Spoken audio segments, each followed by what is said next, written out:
नमस्कार मंडळी, DS auto ब्लॉगमध्ये तुमचं स्वागत आहे. तर आता सकाळचे वाजले 10. आता आज जाणार आहोत मंडळी आपली ऑटोची सर्व्हिसिंग करायला.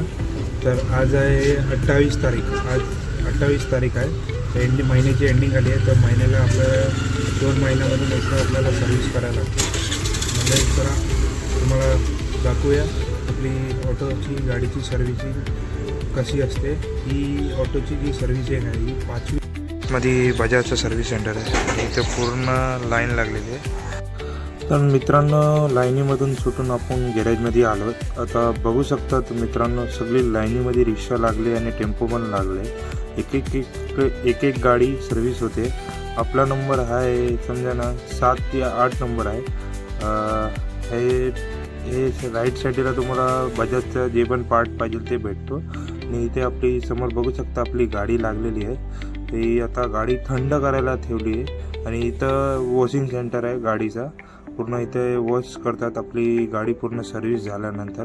तर थोडा गाडीला जॅक लावून आता वरती घेतात आहे. बघू शकता तुम्ही गाडीला थोडा वरती घेऊन मग गाडीचं जे पण काम आहे ते चालू करणार आहे मित्रांनो. आता बघू शकता तुम्ही.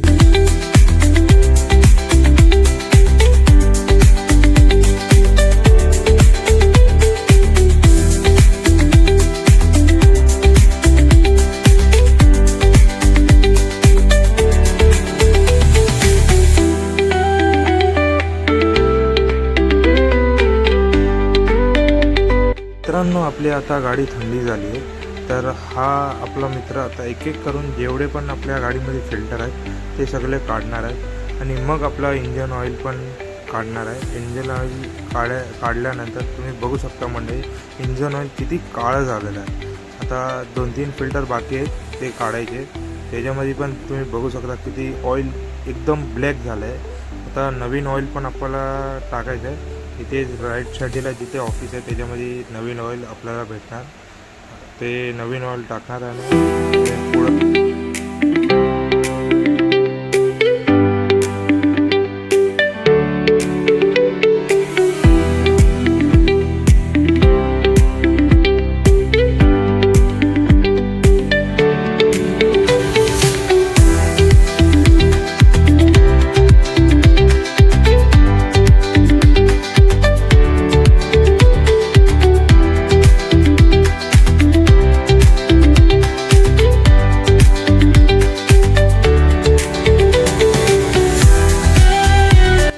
मित्रांनो, ही आता जे रबर काढतात आहे बघू शकता. ह्याच्यामध्ये आपल्याला ग्रीसिंग करायला लागते हर महिन्याला.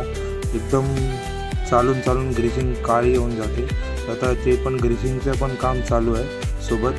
ते बघू शकता किती घाण ग्रीस निघतो आहे. आता ते काढून आपण नवीन ग्रीस टाकणार आहे. आणि आपलं टिनी टायरचं लायनर आणि ब्रेक सगळं चेक होणार आहे. बघू शकता मंडळी, ते सगळे फिल्टर आपण घेऊन आले आहेत. आता केबलची वायर पण गेली होती आपल्या मीटरची, ती पण घेऊन आलो. आणि आता सगळं फिटिंग चालू आहे. बघू शकता तुम्ही, एक एक करून सगळं आपलं काम चालू आहे. तर फिल्टर सगळं लावणार आहे.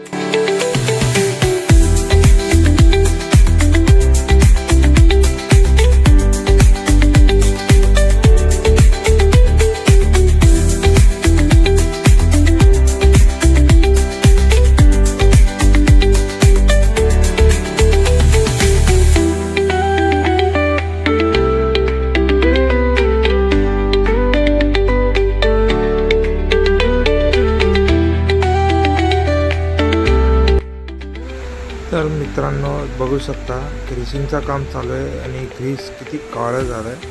आता हे सगळं पूर्ण ग्रीस काढणार आणि आपण नवीन ग्रीस लावणार आहे. आणि मग आपल्या गाडीचे टायरचे जेवढे पण लायनर खराब झाले आणि जे बूस्ट असतात लायनरच्या इकडे, त्याला सिलेंडर म्हणतात, ते खराब झालं असेल ते पण बघून घेणार.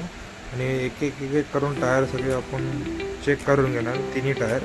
आणि मित्रांनो, टायर एक नंबर आहे. JK कंपनीचा टायर आहे. पावसामध्ये आणि रनिंग गाडीमध्ये स्पीडमध्ये असला जरा पण गाडी स्लिप नाही आणि जागेवर थांबते. तर कधी पण तुम्ही घेणार असाल MRF आणि JK कंपनीचा टायर घ्यायचा. मी तर चालून बघितलं आहे, एकदम परफेक्ट आहे. आता सगळं लायनरचे जेवढे पण पार्ट आहे सगळं आपण चेक करून घेणार. मंडळी तुम्ही बघू शकता।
मित्रांनो, आता आपण जुनी ग्रीसिंग पूर्ण काढून टाकली आहे। बघू शकता किती काळी झाली होती आणि आता नवीन ग्रीसिंग लावणार आहेत। तर मंडळी नवीन ग्रीसिंग लावणार आहे। जेवढी ग्रीसिंग रबरमध्ये जाणार तेवढी भरणार आपण।